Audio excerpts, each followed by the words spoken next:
Hi అండి. ఈ తుఫాన్ల వల్ల అమ్మ వాళ్ళ ఇల్లు అయితే ఎలా అయిపోయిందో చూడండి. ఈ 3 రోజులు తుఫాన్లేమో కానీ ఇల్లు మొత్తం పాడైపోయింది. అమ్మ అయితే నాకు ఒంట్లో బాగాలేదని ఇంకా అమ్మ మరదలు నా దగ్గరే ఉన్నారు. ఇంక సరే ఎలా ఉందో చూద్దామని మా మరదలు నేనైతే వెళ్ళాం. ఇంక డోర్ తీయగానే ఇల్లంతా వాటరు, బట్టలు గిట్టలు అన్నీ తడిసిపోయినాయి. అవి చూసేసరికి సరేలే మీకు కూడా ఒకసారి చూపెడదాం అనేసి వీడియో అయితే తీశాను. అసలు మొత్తం మంచం అంతా తడిసిపోయింది, టీవీ తడిసిపోయింది, ఫ్యాన్లోకి వాటర్ వెళ్ళిపోయాయి, లైట్లోకి కూడా వాటర్ వెళ్ళిపోయాయి. అసలు ఇల్లంతా వాటరే అనమాట. చెమ్మ దిగిపోయింది మొత్తం. స్లాబ్లోంచి చుక్క చుక్క డ్రాప్గా చెమ్మ మొత్తం దిగిపోయి ఇల్లంతా కారిపోయిందనమాట. ఇంకా ఇంట్లో అయితే ఎవరూ లేం కదా, ఇంకా ఇల్లంతా మొత్తం తడిసిపోయింది, వాటర్తో నిండిపోయింది. టీవీ కూడా పాడైపోయిందండి. ఫ్యాన్లు అయితే అస్సలు తిరగట్లేదు, లైట్స్ అన్న కొద్దిగా వెలుగుతున్నాయి కానీ టీవీ మొత్తం పాడైపోయింది. అలాగే ఫ్యాన్లు కూడా తిరగట్లేదు. లోపల రూమ్లో మంచం మొత్తం పైన కింద కొంచెం సీలింగ్ కూడా మొత్తం బీట్లు ఇచ్చేసింది. అందులోంచి వాటర్ కొంచెం కొంచెం లీక్ అవుతుందన్నమాట.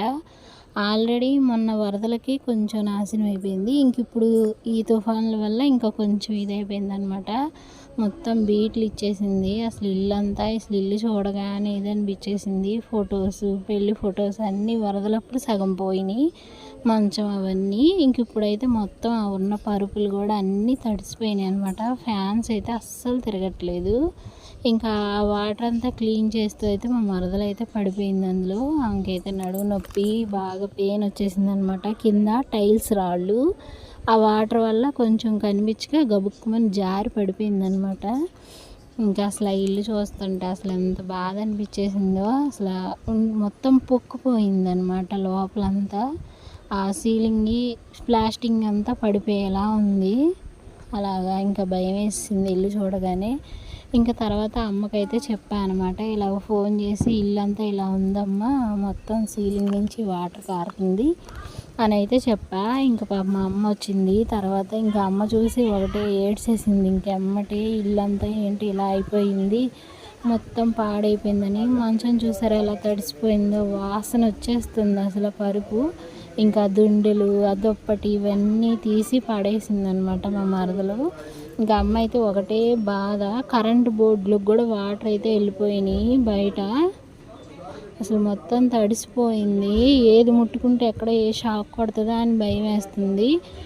ఇంకా అసలు ఇల్లు చూస్తుంటే ఎలా అంటే అలా ఉంది. మొత్తం స్మెల్ కూడా వచ్చేస్తుంది అనమాట. టీవీ కూడా ఫుల్గా తడిసిపోయింది, గీతలు గీతలుగా అయిపోయి మొత్తం స్క్రీన్ అసలు ఏం కనపడట్లా. ఇంకా ఒక చెమ్మలా వచ్చేసి ఇల్లంతా డ్రాప్ అయితే పడిపోతుంది అనమాట. అసలు మొత్తం నాశనం అయిపోయింది ఇల్లంతా. ఇంకా అసలు ఆ ఇంట్లో ఉంటే ముందు ఎప్పుడు ఏం పడిపోయిద్దా అన్నట్టు భయం కూడా ఉంది. కింద చూసారా టైల్స్ ఎంత బాగున్నాయో. ఇంకా రీసెంట్గా కట్టిన అవి గవర్నమెంట్ ఇచ్చిన ఇల్లులు. ఇంకా తర్వాత కొంచెం బాగు చేసాము. ఇంకా అలాగే ఇంకా మొత్తం ఇదైపోయింది అనమాట. ఇంకా అమ్మ అయితే తర్వాత వచ్చింది. ఇంకా చూసి ఆమె అయితే ఫుల్గా బాధపడిపోయింది. ఇల్లు అయితే అసలు చూడగానే ముందు మాకే భయం వేసింది, ఏంటి ఇల్లు అంతా ఇలా అయిపోయిందని. ఇంకా అమ్మ అయితే ఇంకా అసలు అమ్మకి ఇల్లు అంటే చాలా ఇది. నా దగ్గర ఉన్నా కానీ మళ్ళీ వచ్చి 2 రోజులకి ఒకసారి ఇల్లు చూసుకోకపోతే ఆమెకి నిద్ర పట్టదు. పైన చెట్లే కానీ ఎలా ఉన్నాయా, ఇల్లు ఎలా ఉందా అని చూసుకుంటూ ఉంటుంది. అలాంటిది ఈ వానలకి ఏంటంటే, తుఫాన్ కదా వాన పడుతుంది, గాళ్ళు కూడా వస్తున్నాయి, వద్దులే అక్క ఉండు అంటే ఇంక ఉండిపోయింది అనమాట ఇంట్లోనే. ఇంకా తర్వాత మేము వచ్చి చూసేసరికి ఇలా అయిపోయింది మొత్తం. ఇంకా అమ్మ వస్తే ఇంకా చూసి ఇంకా బాధపడుతుందని అన్నీ తీసేసి తుడిసేసాం. మా అమ్మ వచ్చేసరికి ఇంకా పాప మా మరదలు ఒకటి జారి పడిపోయింది అవి తుడిసేలోపే. ఇంకా కాలు నొప్పి అయితే వచ్చేసింది, నడువు నొప్పి. ఇంకా అప్పటికి తుడిసేసాం వాటర్ అంతా. ఇంకా అమ్మ వచ్చేసరికి ఇంకా చూసుకొని ఆమె ఒకటే బాధపడిపోతుంది. ఇంక ఇలా అయిపోయింది ఏంటా అని అనేసి బాధ అనిపించేసింది. ఇంకా మొత్తం చూపించాను, అమ్మ ఇక్కడ కారుతున్నాయి అని చెప్తున్నాను చూపిస్తూ. ఇంకా చెప్పేసరికి ఇంకా ఆమె అవన్నీ చూసుకుంటా ఉంది. నేను ఈలోపు డాబా పైకి కూడా వెళ్ళాను. బట్టలు గిట్ల అన్నీ కొన్ని తడిసిపోయినాయి, అన్నీ పాడేసింది ఇంకా వెళ్ళి. కాకపోతే చూసుకుంటుంది. ఇల్లంతా బూజు కూడా వచ్చేసింది, ఆ తడికి సామాన్లు అన్నీ బూజు అయితే వచ్చేసినాయి. ఇంకా ఆమె చూసుకుంటా ఉంది. నేనైతే డాబా పైకి అయితే వెళ్ళా. డాబా పైన కూడా అసలు ఎలా ఉన్నాయి లేదా వాటర్ నిలబడిపోయి కొని ఇలా లీక్ అవుతుందా చూద్దాం అనేసి డాబా అయితే ఎక్కి చూశానమాట. డాబా మీద అయితే వాటర్ ఏమీ లేవు కానీ మొత్తం నాసి పట్టేసేసింది. కొంచెం వాటర్ ఉన్నాయి కానీ క్లీన్ చేసేసాము. వాతావరణం కూడా ఇప్పుడు కొంచెం పర్వాలేదు, బాగానే ఉంది. ఈ వీడియో తీసింది బుధవారం రోజు అనమాట. ఇంకా కొంచెం చల్లగా ఉంది, వాన అయితే ఏమీ లేదు కానీ లైట్గా జల్లు పడుతుంది. ఇంకా చెట్లు అన్నీ కొద్దిగా పచ్చగానే ఉన్నాయి కానీ అసలు స్లాబ్ చూసారా ఎలా అయిపోయిందో, నల్లగా నాసి పట్టేసేసింది.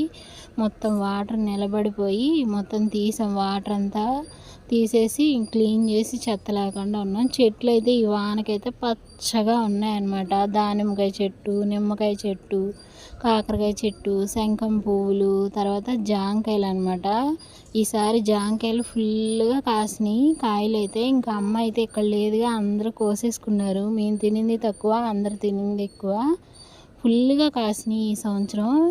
ఈ చెట్టు పేరు సాయి అనమాట. మా తమ్ముడు చనిపోయినప్పుడే వేసాయి ఈ చెట్టు, అందుకని సాయి అంటాను అనమాట. చెట్టు కాయలు ఈసారి బాగా ఫుల్గా ఉన్నాయి. వాతావరణం కూడా చల్లగా ఉంది. పైనుంచి అయితే రాబుద్ది అవ్వట్లేదు, చక్కగా కాసేపు ఉండాలని ఉంది కానీ కింద అయితే నాసు పట్టేసి జారిపోయేలా అనిపిస్తుంది. అందుకని ఇంకా పైన అయితే కాసేపు చెట్లన్నీ ఎలా ఉన్నాయో చూసుకొని చుట్టూ వాతావరణం చూసుకొని కిందకైతే దిగిపోయా. ఇంకా అవన్నీ శుభ్రం చేద్దాం అంటుంది అమ్మ. తడిసినవన్నీ కొన్ని అయితే పడేసాం.